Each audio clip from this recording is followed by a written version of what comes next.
choice. That's right. Not like instantaneous.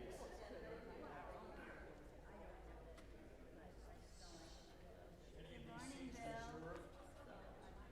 Just Alan and Carla. They're way down Looks here. like they're all taken, Bill. Yeah. We all have our assigned seat. Yes. Yes. I get out of sorts. It's based on which pew your family. How's your toe? Make sure you count properly. How's your foot? Good. Getting better. What'd you say? I just said make sure you count properly. I do. I walk because I almost sat back there and I thought, no, hang on a second. That's fine. I'm telling you, we can do a fundraiser. As many people That's right. by their name places. Or we do a prayer book on the side. There was a This is my view. bronze I plaque bet it is. at the Evangelical United Reformed Church of Stoutsville, Ohio. Five below the stained glass window.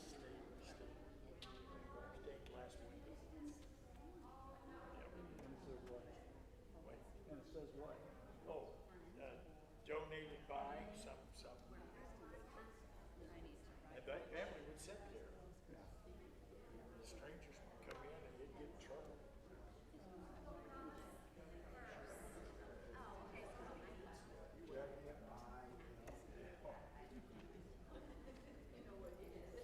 Just in case you forgot.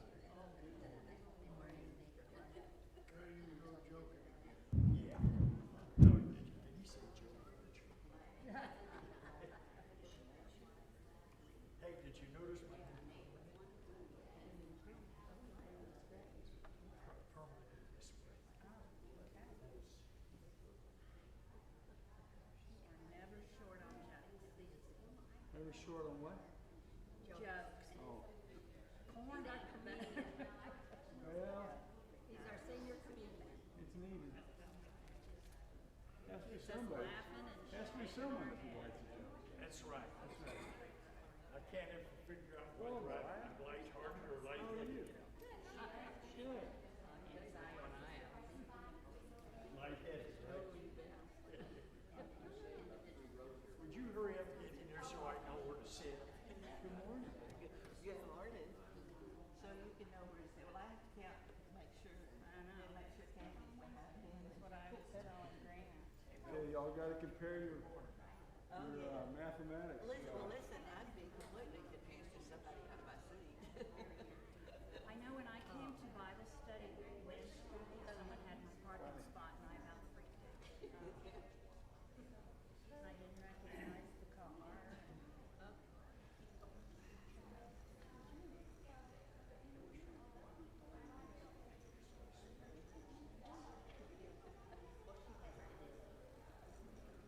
You guys been watching the Cardinals? Yeah?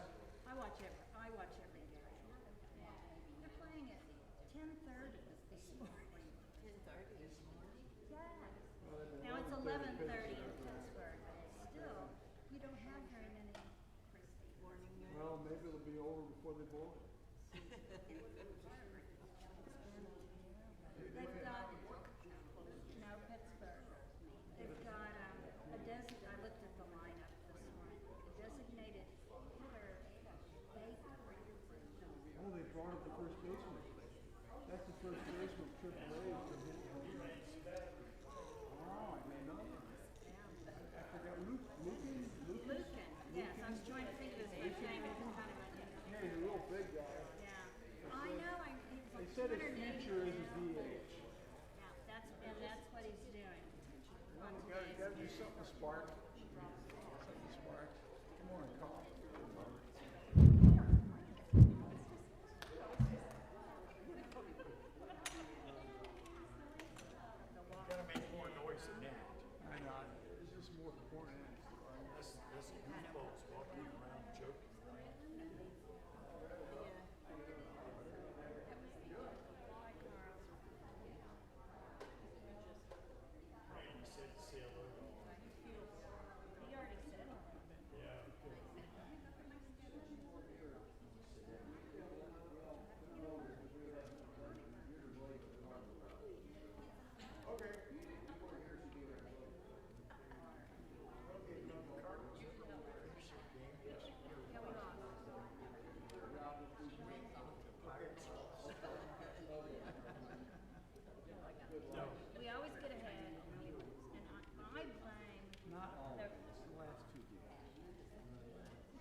let's go ahead and we'll get started. There's a few more trickle in.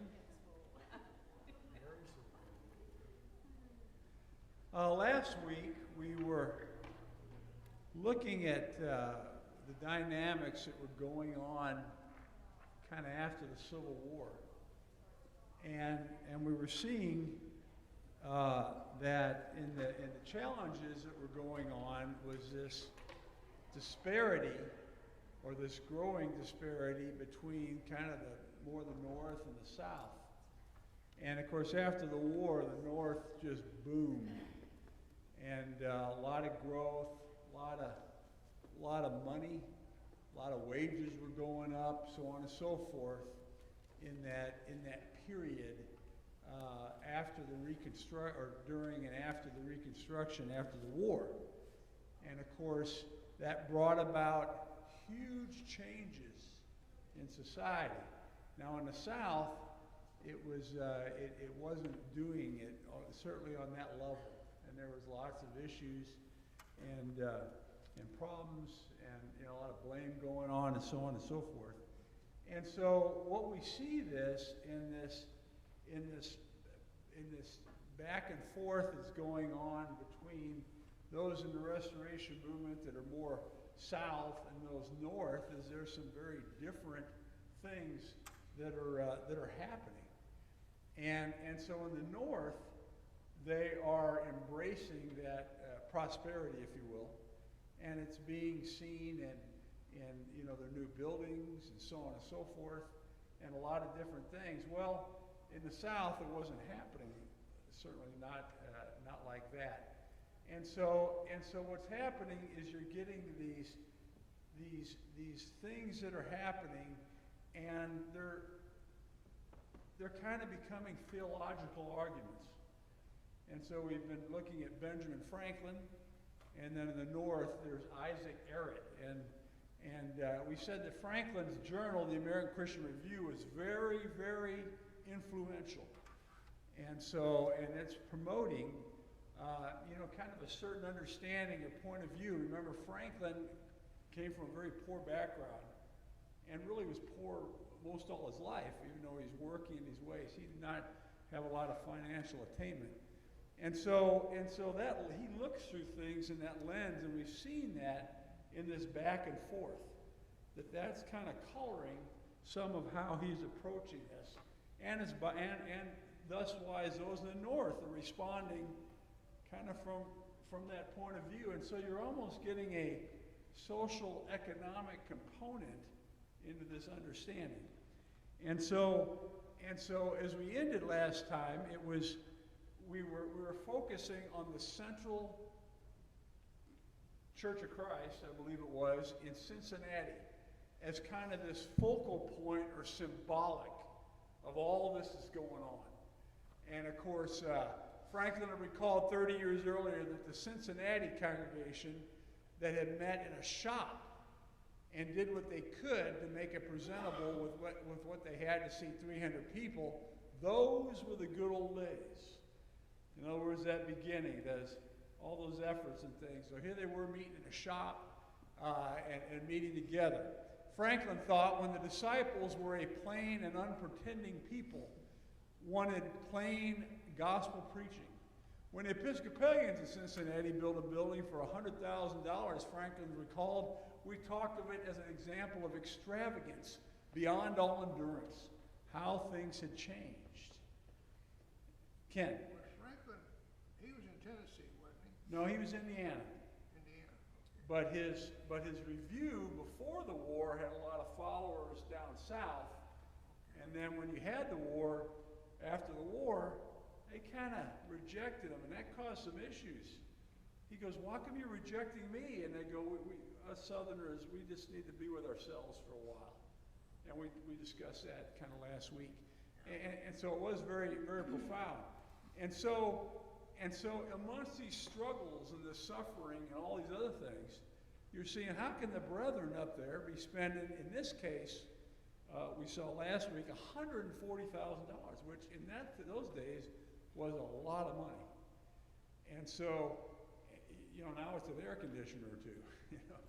but very different. But anyhow, so you're looking for something to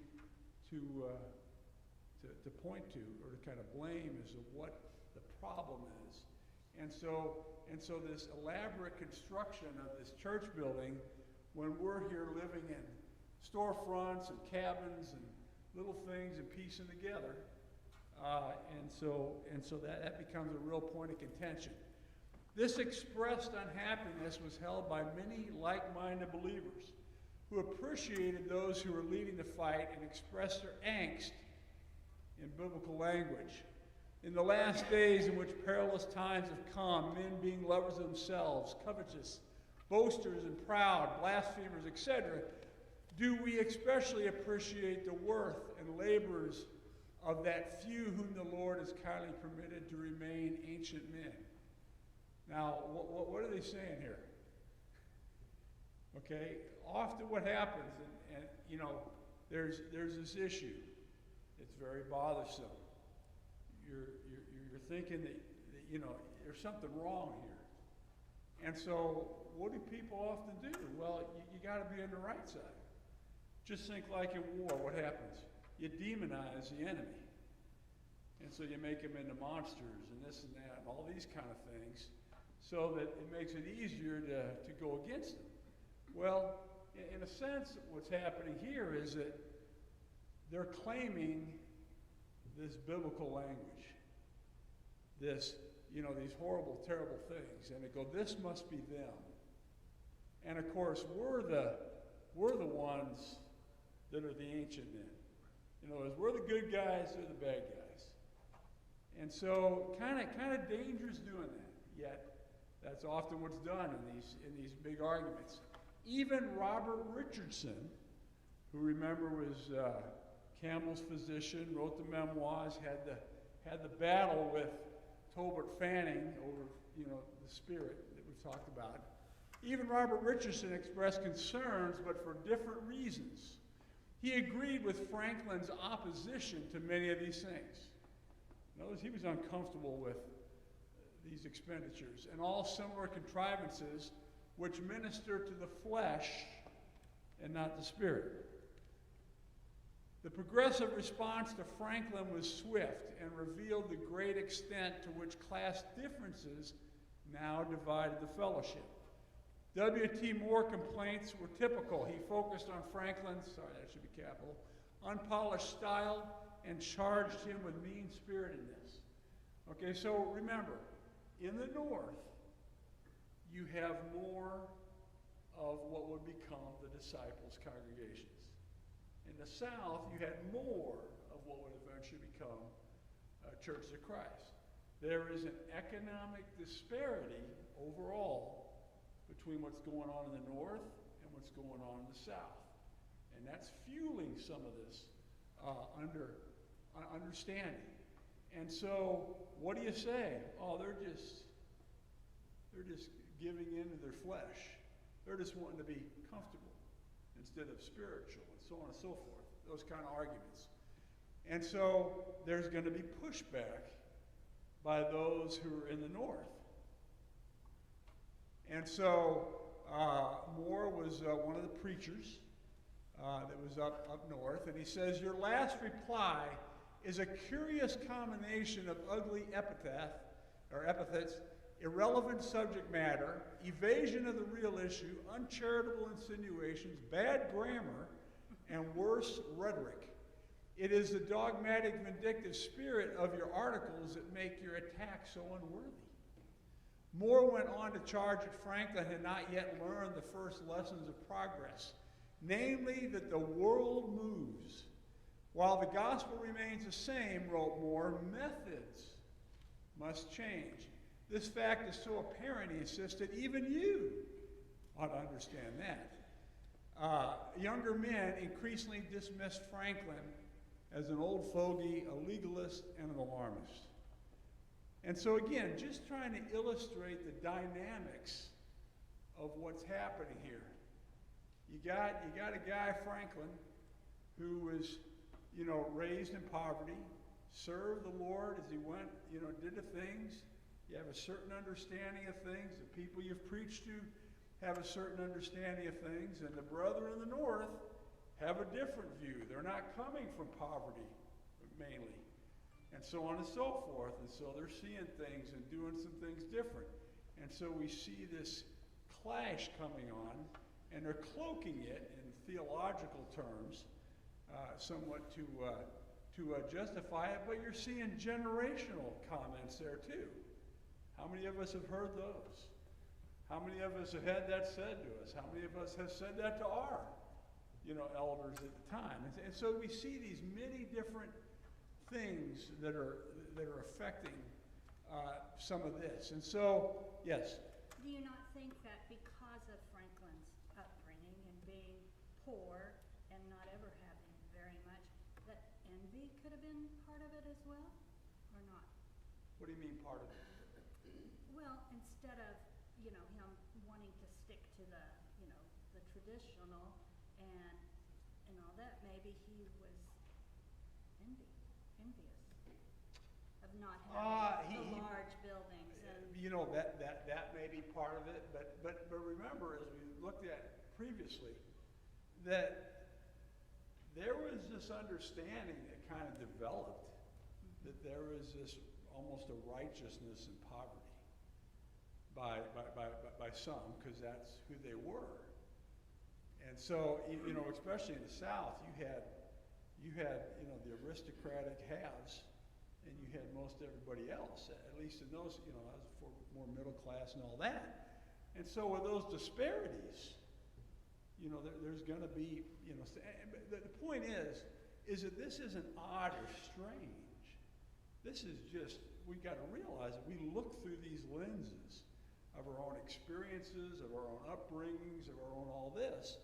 And while that's okay, that isn't necessarily the only thing. And so anyhow, so we see this pushback. The experience with the Central Church caused Franklin to become even more resolute in what he viewed as a plain and simple gospel adapted for the common people. He viewed the whole incident in terms of the wealthy and the powerful, who in his judgment sought to control the church and conform it to the spirit of the Gilded Age. And we mentioned the Gilded Age last week, this period from the Civil War to really the turn of the century, and how things were changing, progressing. We said wages were going way up, all this, and then we're going to eventually see that development of the middle class more so that was going to happen this time. But remember, the Gilded Age is look at all this progress in some view, and look at all the problems over here. Remember, this was the rise of the trade unions and so on, because you had the factories and they're working people to death, and all this, and all this fits into this. It's amazing as to me, this period after the Civil War until World War I, for many, is almost kind of a forgotten period. In other words, not looked at a lot, not studied a lot, and there was a ton that was going on, not only culturally, but also theologically. Because remember, you had Darwinism coming in, you had the higher criticism coming over from Europe that was challenging everything about the Scripture, and so that's also going on. And it's just, it was a very tumultuous time, and yet we're not as a whole people aren't aware of that. It's just very interesting. The dramatic changes that took place there. Dramatic. That's when people moved out of the 24 hours a day slave labor and the factories. You had the unions come in. You had the changes that took place in society that were huge. Huge. Well, you had what's been called the Great Migration from the South to the factories in the North that took place certainly in the teens and 20s of the 20th century, especially among the black population, that went on, and it's really interesting. And so these things happen, and these things affect greatly. Yes, Bill. And a lot of these things in the South, affecting just the South, were terrible. The carpetbaggers and what they did to people in society became as hated as tax collectors in the first centuries. Sure. And they, the folks living in the South, were in a Reconstruction period too, but that was the reconstruction of their whole society. Because the war and most of the destruction of the war took place in the South, where it wasn't just buildings and military things that were destroyed, it was family homes and farms. And what was it, stolen or taken by the North? Was stolen or taken by carpetbaggers and their agents. Yeah. Sure. You had tremendous upheaval and pain that went on and on. The biggest change that took place there that we don't think about is the sudden influence of a population of black people that are suddenly now free wage earners, involved in society in ways they had never been involved in the Southern society. And the Southern people having to adjust to those changes, which were huge for them. Well, and there was lots of pushback. And you had the rise of the Klan. You had the Jim Crow laws.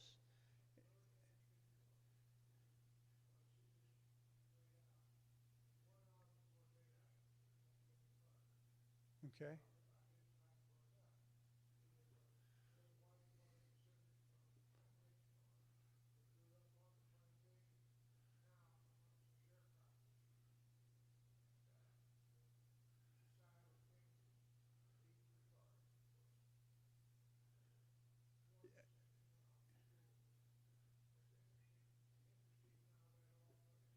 Very interesting. Yeah, and you know, these things are real that for many that's pushed back out of the mind or didn't experience it.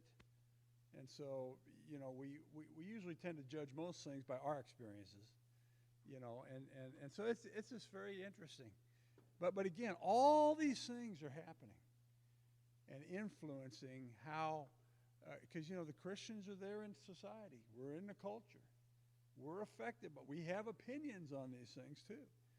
And so thus it's affecting them also.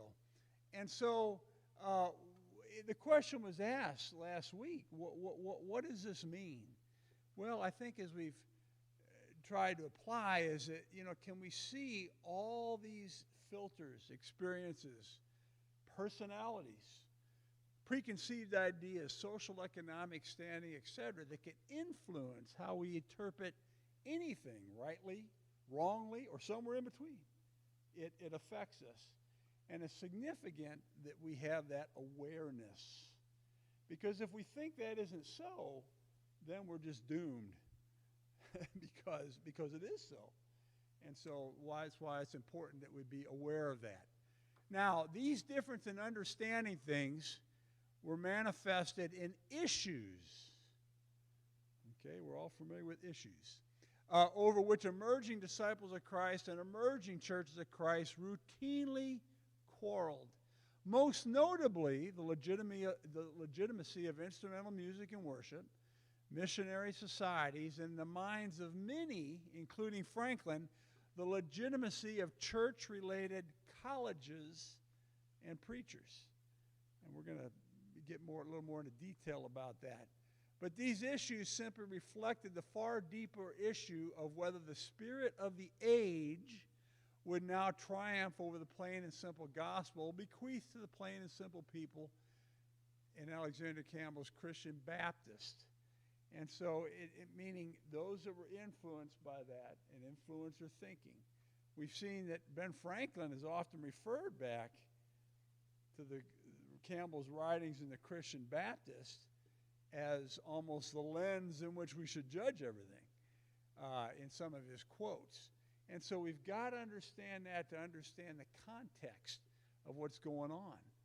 But what ends up happening, especially as we get a little further on and then in the 20th century, is that these squabbles that at one time were against different other Christian groups was now among themselves. And then when there was that division, then it's among ourselves. That same thinking. And so it's very interesting. I'm currently reading, read it 20 years ago, rereading again, was Carl Ketcherside's autobiography that I had. And as you said about Jimmy Carter, just him sharing that, it's fascinating to realize. And we'll touch on that at another time, but it's just really interesting. Now, back to missionary societies. In the 1840s, Franklin entered into an agreement with Tolbert Fanning to oppose missionary societies as wrong. Remember, Fanning was against that. According to Lipscomb, however, according to Lipscomb, Franklin failed in his pledge to Fanning because of his unwavering admiration for Campbell, who in Franklin's mind, as we said, could do no wrong. And so he agreed with Tolbert Fanning, but then his admiration of Campbell kind of took over, and he didn't follow through on what he told Franklin, or what he told Fanning. And so throughout the 1850s and well into the 1860s, Franklin was one of the most outspoken advocates on behalf of the missionary societies. Okay, and so what was the idea in the missionary society? Let's gather together funds so that we can send out missions or print Bibles or whatever it is that they were going to do. So we can collectively do more than we can individually is obviously the idea behind that. However, by 1867, Franklin had changed his mind. Perhaps most important was that in 1866, Campbell died. In addition, within months of Campbell's death, the Progressive Disciples launched the Christian Standard Journal periodical publication in a deliberate effort to undermine Franklin's American Christian Review. Remember, these papers had influence. They had those that read them. For probably more our generation, are you a gospel advocate or a firm foundation?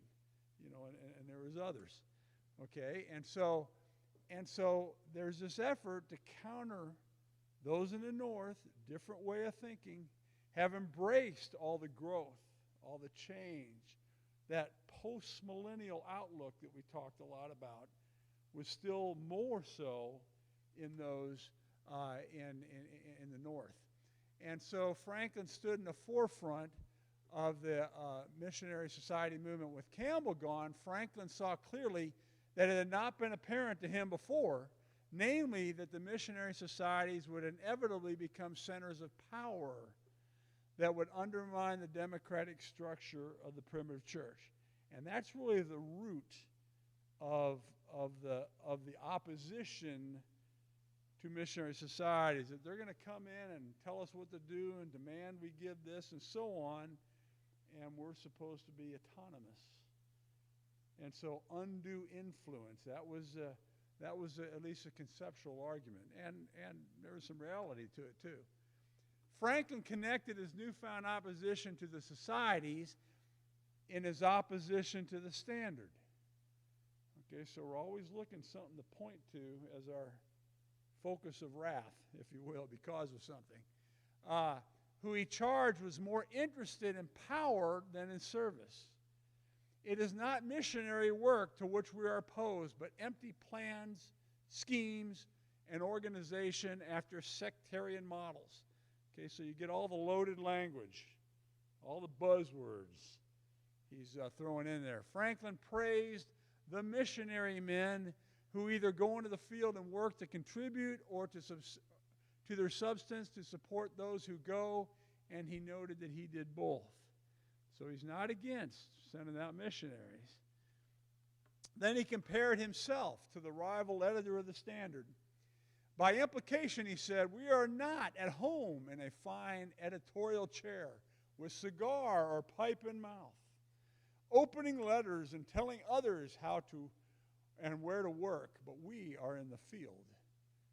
And so, boiled down, the issue for Franklin, as it was for Campbell in the Christian Baptist period, and for Fanning in the early 1840s, was this aristocratic power must not undermine the liberty and religion of the people. And we saw that early on. Remember how Campbell in the Christian Baptist period railed against, a lot of the denominations because of that power structure, that top-down structure. And so we see some of that element that is going on here.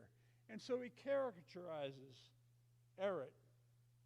He's sitting in his chair, smoking his pipe. In other words, kind of like when they say, the college professor in their ivory tower. And those kind of phrases is that same kind of sentiment. They're disconnected. They're out of touch. Who are they up there in their comfortable surroundings telling us what to do who are laboring down here? And so that's behind his sentiment and his argument. And so in instrumental music, Franklin's opposition to instrumental music was rooted in similar concerns. Now, in 1860, he was asked to give his opinion on the subject, and his response revealed his disdain for the social elite. Instruments, he wrote, might be appropriate if a church only intends on being a fashionable society or a mere place of amusement and secular entertainment.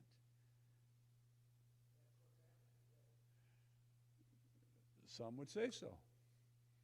I'm just saying, some would say so. That is a view. In other words, all that stuff is just entertainment. Okay, and we've heard that phrase. Now, that doesn't mean it's not valid or something. I'm just saying that's a perspective. Pardon? Oh yeah, some of it's, especially when you get the fog machines and the strobe lights. Oh yeah, no, I was.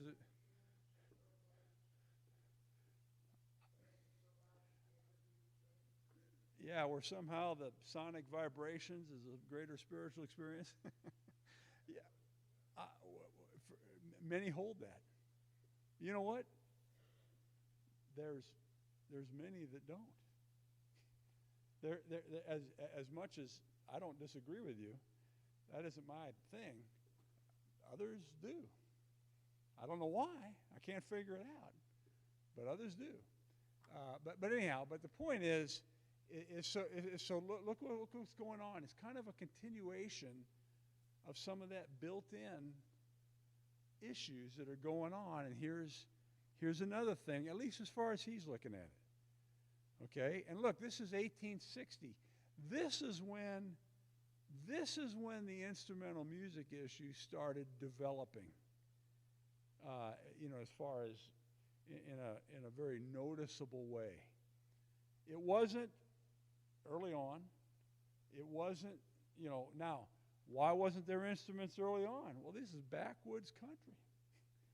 You're out in the sticks. And so partly is the ability to have that, other than maybe your fiddle or something portable. Pardon?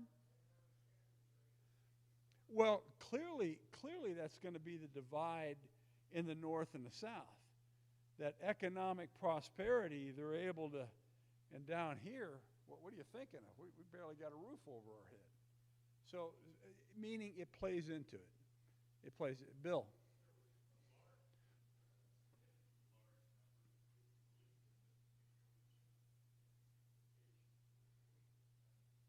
There was.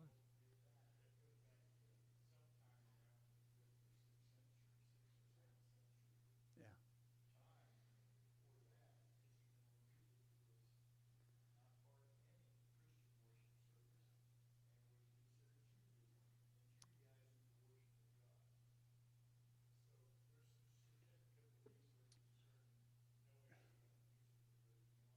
Sure.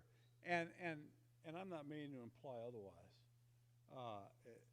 at all. And of course, Bill is saying that historically you look at it, and our understanding there wasn't music in the early church and so on and so forth. Well, some of those reasons are because we're not them.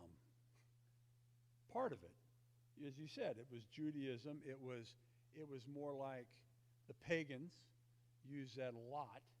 And so that was probably some of it. some of the thinking, not saying that's not valid or proper or correct, but as far as historically, then it became introduced and became more prominent in more places. And so as part of that, and so we as we looked at in discovering our roots in the Protestant Reformation, we saw that Calvin and Zwingli and others came to those similar conclusions and said, we're not going to have that. Because all the opulence that had developed and all that, they're viewing that as, boy, that's part of the problem. We need to get away from that. And so it's just interesting as you historically look at these things. And so, but what we're focusing on is, instead of getting into the theology of the issue, we're in here right now just looking at these other influences, rather than, going to Ephesians and all the other places at the moment. Further, if a church has in it a large number of dishonest and corrupt men, okay, so he's setting up the narrative, we have no doubt that instrumental music would be more soothing, comforting, and pleasing to them than any of your old-fashioned sermons on righteousness, temperance, and judgment to come. And again, these refined gentlemen have refined ears and enjoy fine music manufactured by French theaters, interspersed with short prayers and very short sermons. And so, so the idea, the most important part's the preaching of the Word, is some of the point he's trying to make there. And it says you spend all your time just getting your enjoyment from all this. And so, again, this is just loaded. But again, expressing what he's feeling. Now, this may be a bit unfair, but nonetheless, that's where he emotionally is in expressing that. And so we see it's been there. This article marked the beginning of the instrumental music controversy in our movement. So remember, 1860 is when it started becoming talked about and prominent. And then, frankly, by the 70s and 80s, it grew. It started here and then kind of snowballed. And remember, with Sand Creek and Daniel Summer, that denunciation and saying they're not with us. So that was after this, but nonetheless. As is often the case, the preacher L.L. Pinkerton, not of the detective agency, interpreted those attacks to be aimed at him, since he was a congregation in Midway, Kentucky, was the only church that has yet made a decided effort to introduce it. And it did so because the singing had degenerated into a discordant bawling and screeching that might drive us away, not only worshipers, but even rats. In other words, his point is, we had to introduce it. Our singing was so bad. That's basically his point that he's made. And you know what? That's probably very true. No reason to doubt what he's saying. And so you see, there's a whole variety of things that are going on, and I knew Scott would appreciate that. Significantly, it seems that the choral dealt less with the merits of instrumental music than it did with this middle-class propriety style, this class divide. Franklin opposed instrumental music precisely because it seemed to him to reflect the values of that rising middle class. Pinkerton was incensed with Franklin's article because it seemed to him to reflect the crudity and ignorance of the lower class rustics. And so you're getting that what we would call the uneducated or the educated, and so you're getting that differences in there too. And so these kind of differences have always been there in all kinds of things. It's just that, again, this is just applying it to some things that we're dealing with. If your article on church music reflects the notions of the Reformation as to what constitutes Christian courtesy, manly literature, logic, rhetoric, religion, nay, if any considerable portion of the Reformation can even tolerate such fulminations and disagreements, then the sooner it is extinct, the better. And so he's getting Pinkerton's getting very frustrated with these, attacks that are coming at him or them or those that would choose to do that. I am ready and willing to discuss the subject of instrumental music in churches with any man who can discriminate between railing and bad grammar and Christian argumentation. And so he wasn't pleased with what Franklin was saying and accusing him of not saying it very well. And so he said, if you can't even do that, I'm not going to waste my time with you. Now, soon, however, many began to couch this resistance to instrumental music in terms of biblical pattern. Okay, so we got this thing that's bothering and concerning. And so what do? We say, well, what does the Bible say? Okay, so we go to the scripture and look. And so this is hardly surprising, given, as we said, that Baconian, primitivistic way of looking at scripture we've talked much about that characterize our movement. So that's what Moses Lard is doing. Moses Lard appealed in 1864 to the notion that the New Testament was the only standard for the smallest point of doctrine. Smallest point. And the most trivial feature of practice. Okay, so he's bringing in to the way it looks and saying, hey, the most minute thing, we need to look here, is what he's saying to see what is said. In this light, he urged there could be no defense for introducing an instrument into the worship of God. Okay, and so this way of looking at it and understanding it is now formating into a more formal rather than a more visceral or emotional or like something's wrong approach. It's developing this understanding. By 1870, Franklin was using the same logic. There is not a man anywhere who claims any biblical authority for the new element. The worship in all its part is a matter of revelation divinely prescribed. Nothing is acceptable worship, only that which the Lord ordained. Franklin and many others envisioned the primitive church as preeminently a church of people, not a church of the wealthy and privileged. And their appeals to Scripture on the issue was inevitably bound with class and a social bias, at least during the 19th century. And so again, it's coloring their understanding, some of how they're looking at the issue. And so, Ken, were you going to raise your hand or just moving? Oh, just moving. Okay. Okay. And so, again, look how the terms, the narrative now is developing. And you know what? This has happened throughout all history on any topic. You read in the 4th and 5th century what was going on, and it'll blow your mind, as far as understandings. And, things that we take as, well, it's always been that way. It hasn't always been that way on, whatever topic you want to pick, biblical topic.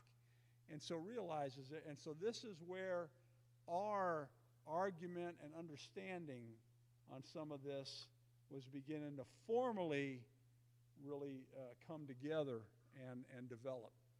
The instrumental music controversy came slow to the South for the simple reason that Southerners and Southern churches were less likely to have the means to get instruments. So those weren't options, even if they had desired that.